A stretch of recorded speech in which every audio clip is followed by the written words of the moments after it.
नमस्कार, express news Bharat देख रहे हैं आप। मैं हूं अमन राजपूत। तो वक्त हो चुका है उत्तर प्रदेश और उत्तराखंड की कुछ अहम खबरों का। तो शुरुआत करते हैं उत्तर प्रदेश से। उत्तर प्रदेश के जौनपुर में दुर्गा महासमिति के द्वारा मूर्ति विसर्जन का आयोजन कराया गया। जौनपुर स्थित सद्भावना पुल पर दुर्गा महासमिति द्वारा मूर्ति विसर्जन कराया गया। लॉकडाउन के चलते मूर्ति विसर्जन में भारी भीड़ नहीं देखी गई। दरअसल जौनपुर के डीएम दिनेश कुमार सिंह ने विसर्जन का दिन रविवार से बदलकर सोमवार कर दिया था। मूर्ति विसर्जन के दौरान शहर कोतवाल संजीव मिश्रा और महिला थाना इंचार्ज तारावती यादव सुरक्षा के चाक चौबंद में जुटे रहे। और वहीं आगरा में एडीजी रेलवे पीयूष आनंद ने जीआरपी अधिकारियों के साथ बैठक की। आगरा में एडीजी रेलवे पीयूष आनंद ने जीआरपी अधिकारियों के साथ बैठक की। बैठक के दौरान रेल यात्रियों की सुरक्षा के लिए दिशा निर्देश जारी किए गए। साथ ही थाना प्रभारियों से उनकी परेशानियों के बारे में बात की गई। इस दौरान रेलवे कोच में महिलाओं की सुरक्षा के पुख्ता इंतजाम को लेकर सख्त निर्देश भी दिए गए।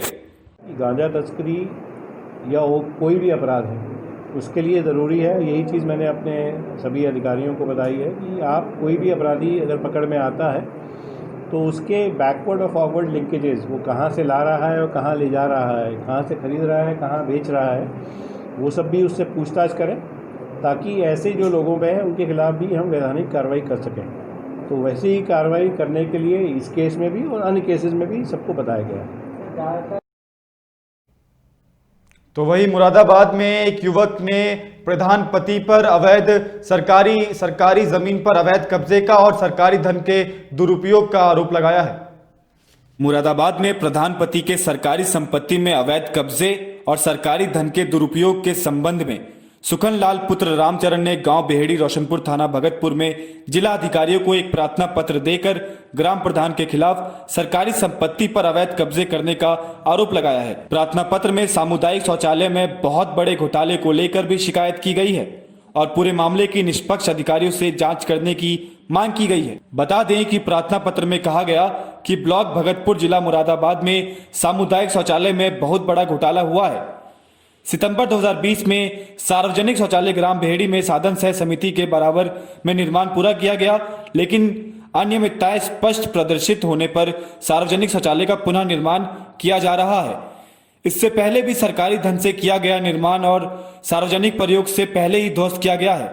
यह कृत्य उत्तर प्रदेश सरकार की किस योजना के अंतर्गत आता है और इस लापरवाही के लिए कौन कौन जिम्मेदार है? ये गांव में बनने सुलभ शौचालय जी, एक बार जब बना वो छोटा बना, जैसे बना तोड़ दिया, घर मानक से नहीं बना था तो तोड़ दिया। अब फिर दोबारा बना है, फिर भी मानक वही, कोई मानक नहीं लगा दिया सरकार द्वारा, तो सब घटिया ईंट लगाई जा रही है। प्रधान ऐसे काम कर रहा है कि कोई पूछिए मत कि सरकारी जगह को बेच करके अपना स्वार्थ के पैसा कमा रहा है। अपना मकान बनाया और वो 8 लाख रुपए में बेच करके और दूसरी जगह अपना मकान बना लिया प्रधानपति ने। ये प्रधानपति और प्रधान दोनों मिलकर के ये काम कर रहे हैं। तो इसकी शिकायत आपने कहाँ करी? शिकायत पहले डीजी साहब के लिए हमने उसकी जो मांगी है आरटीआई के द्वारा, उसकी जांच भी मांगी है। और वहीं फर्रुखाबाद में इटावा बरेली हाईवे पर एक दर्दनाक हादसे में 2 युवक की मौत हो गई। आपको बता दूं कि फर्रुखाबाद में जो इटावा बरेली हाईवे है उस पर 2 बाइक सवार युवक की गंभीर हालत में मृत्यु हुई है। उनका एक्सीडेंट हो गया था और उनकी मौके पर ही मौत हो गई। फर्रुखाबाद के थाना राजेपुर क्षेत्र में इटावा बरेली हाईवे पर सड़क हादसा हो गया है, जिसमें 2 बाइक सवारों की दर्दनाक मौत हो गई। तेज रफ्तार अज्ञात कार ने बाइक सवार को रौंद दिया। गंभीर रूप से घायल हुए दोनों बाइक सवारों की मौके पर ही मौत हो गई। घटना के बाद कार चालक मौका देखकर फरार हो गया। मौके पर मौजूद लोगों ने पुलिस को जानकारी दी, जिसके बाद पुलिस मामले की जांच में जुट चुकी है। और वहीं फर्रुखाबाद में विद्युत की मेन ट्रांसफार्मर में भीषण आग लग गई है, जिसके बाद शहर के मेन बिजली को बंद कर दिया गया है। फर्रुखाबाद शहर कोतवाली क्षेत्र के मोहल्ला गुद्दी में विद्युत ट्रांसफार्मर में आग लगने से हड़कंप मच गया है, जिसके बाद शहर में बिजली की मेन सप्लाई बंद हो गई है। लोगों के कई बार फोन करने के बावजूद भी विद्युत विभाग का अधिकारी मौके पर नहीं पहुंचा, जिसके बाद कर्मचारी नागरिकों ने आग का लाइव वीडियो बनाकर वायरल कर दिया है।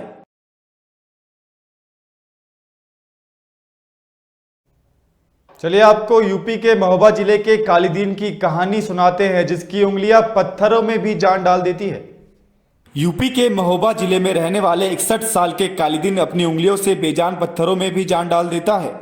महोबा से लगभग 35 किलोमीटर दूर रहने वाला कालिदीन इस देश में ही नहीं विदेश तक अपनी पहचान बना चुका है। जनपद महोबा के चरखारी तहसील के गांव गोराहारी में रहने वाला कालिदीन कहने को तो एक आम इंसान है, लेकिन बेजान पत्थरों को बोलती मूर्तियों में बदलने की कला के चलते अब कालिदीन को किसी पहचान की जरूरत नहीं है। इस 61 वर्षीय बुजुर्ग के कपकपाते हाथों की कारीगरी जो भी देखता है वही कालिदीन का मुरीद हो जाता है। उम्र के आधे पड़ाव को पार करने के बावजूद भी इस शिल्पकार का पत्थरों को तराशती रेती से दोस्ताना बना हुआ है। कालिदीन को अपने शानदार काम के चलते अब तक ना जाने कितनी सरकारों से पुरस्कृत किया गया है। देखिए सर, ये कला जो हमारी यहाँ पुरखों से चली आ रही है। हमारी अभी लगभग 62 साल की उम्र हो गई है और हमारे दादा परदादा इसी कला में अपना पूरा जीवन बिता दिए। उन्हीं से हमने ये विरासत में हमको कला मिली है। अब तक किन किन पुरस्कारों से आपको नवाजा जा चुका है? पुरस्कार तो मुझे अनेकों मिले हैं।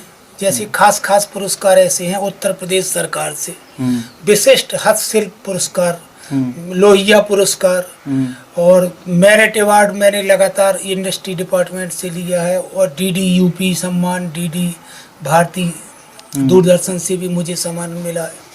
केंद्र सरकार से भी, मध्य प्रदेश सरकार ने संस्कृति मंत्रालय से मुझे पुरस्कार दिया है इसी कला में। खजुराहो वो साहित्य संस्कृति में उत्सव मनाया जा रहा था खजुराहो में, उसमें वहाँ के निदेशक ने मुझे वहाँ भी पुरस्कार दिया अपनी कला पे। हस्तशिल्प कला को प्रोत्साहन किस तरीके से दे रहे हैं आप? कुछ प्रशिक्षण करवा रहे हैं? देखिए सरकार तो इसमें जो बन रहा सहयोग कर रही, कौशल मिशन के अंतर्गत या गुरु शिष्य परंपरा मानव संसाधन विकास की स्कीम आती है। और वहीं महोबा जिले के चपहरा गांव में एक किसान के पशुबाड़े में भीषण आग लग गई, जिसके बाद ग्रामीणों की मदद से आग पर काबू पाया गया। गांव में किसान के पशु बाड़े में भीषण आग लग गई। आग से चारों तरफ अफरा तफरी मच गई। ग्रामीणों की मदद से आग पर काबू पा लिया गया। आपको बता दें कि सदर कोतवाली क्षेत्र महोबा के पचपहरा गांव में अचानक किसान के पशु बाड़े में अचानक आग की लपटों ने विकराल रूप धारण कर लिया, जिस गांव में हड़कंप मच गया। हालांकि हादसे के वक्त पशु बाड़े में कुछ जानवर भी मौजूद थे, जिन्हें ग्रामीणों की सूझबूझ से किसी भी तरह बाहर निकाल लिया गया और किसी भी जानवर को कोई नुकसान नहीं हुआ, मगर बाड़े में रखी किसान की मूंगफली जलकर राख हो गई। और वहीं अब उत्तराखंड में छात्रों की सुरक्षा की निगरानी के लिए एक टीम गठित की जाएगी। जी बिल्कुल, शिक्षा मंत्री, उत्तराखंड के शिक्षा मंत्री अरविंद पांडे ने निर्देश दिए हैं कि उत्तराखंड में छात्रों की सुरक्षा के लिए एक टीम को गठित किया जाएगा। देखिए रिपोर्ट। प्रदेश में 2 नवंबर से 10वीं एवं 12वीं के छात्र छात्राओं के लिए स्कूल खुलने जा रहे हैं। कोरोना काल के खतरों को देखते हुए छात्र छात्राओं की सुरक्षा की निगरानी के लिए हर स्कूल और ब्लॉक स्तर पर टीमें गठित की जाएंगी। शिक्षा मंत्री अरविंद पांडे ने विधानसभा में विभाग अधिकारियों की बैठक में इसके निर्देश दिए हैं। बैठक में शिक्षा मंत्री ने कहा कि स्कूल खुलने पर व्यवस्थाओं की निगरानी के लिए हर जिले के मुख्य शिक्षा अधिकारी को जिला स्तरीय नोडल अधिकारी बनाया गया है। वहीं प्रदेश स्तर पर अपने निदेशक रामकृष्ण नौटियाल को राज्य स्तरीय नोडल अधिकारी बनाया गया है। शिक्षा मंत्री ने कहा कि स्कूल खुलने से पहले स्कूल के शिक्षक और कर्मचारी स्कूलों को सही तरीके से सैनिटाइज कराने की प्रक्रिया पूरा कराएंगे। इसके बाद 10वीं एवं 12वीं की छात्र छात्राओं के अभिभावकों से बातचीत कर उन्हें स्कूल की सुरक्षा व्यवस्था एवं स्वच्छता विषय में विश्वास में लेते हुए बच्चों को स्कूल भेजने के संबंध में बात करें। वहीं उत्तराखंड आम आदमी पार्टी के प्रभारी दिनेश मोहनिया आज से उत्तराखंड के 6 दिवसीय दौरे पर हैं। पार्टी कार्यकर्ताओं में जोश भरने और आगामी रणनीति पर चर्चा करने के लिए आम आदमी पार्टी के प्रदेश प्रभारी दिनेश मोहनिया आज से उत्तराखंड के दौरे पर हैं। 27 अक्टूबर से 1 नवंबर तक वे कई जिलों में कार्यकर्ताओं के साथ बैठक करेंगे। उत्तराखंड प्रभारी दिनेश मोहनिया का 6 दिवसीय दौरा काशीपुर से शुरू हुआ है। इस दौरान वे पार्टी नेताओं से मुलाकात कर आगामी रणनीति पर मंथन करेंगे और प्रदेश भर में लोगों को पार्टी ज्वाइन करवाएंगे। प्रदेश प्रभारी 27 को काशीपुर, 28 को किच्छा, 29 को अल्मोड़ा, 30 को हल्द्वानी, 31 को जसपुर और 1 नवंबर को देहरादून में कार्यकर्ताओं के साथ बैठक करेंगे। इस दौरान वे कार्यकर्ताओं पदाधिकारियों को पार्टी की रणनीति के बारे में भी बताएंगे। प्रदेश प्रभारी दिनेश मोहनिया दिल्ली के संगम विहार से पिछले 3 बार से विधायक हैं। अभी के लिए फिलहाल इतना ही। इसी के साथ मुझे दीजिए इजाजत। अपना बहुत बहुत ख्याल रखिएगा।